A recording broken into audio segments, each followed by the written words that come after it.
ഇനി അങ്ങോട്ട് നീ നല്ല കുട്ടിയായിരിക്കണം, ഇനി അങ്ങോട്ട് നീ നിന്റെ ആരോഗ്യം ശ്രദ്ധിക്കണം, ഇനി അങ്ങോട്ട് ഇങ്ങനെ ഉഴപ്പി കളിക്കരുത്.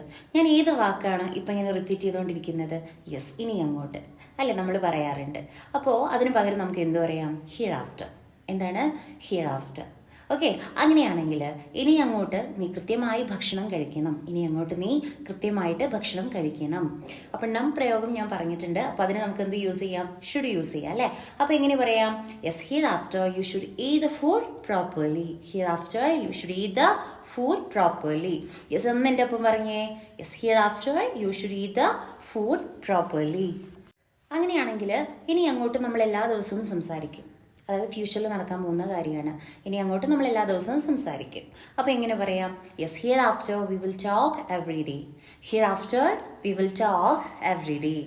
അങ്ങനെയാണെങ്കിൽ ഇനി അങ്ങോട്ട് ഞാൻ കൂടുതൽ ശ്രദ്ധാലുവായിരിക്കും, അതായത് കെയർഫുൾ ആയിരിക്കും എന്ന് നമുക്ക് എങ്ങനെ പറയാം?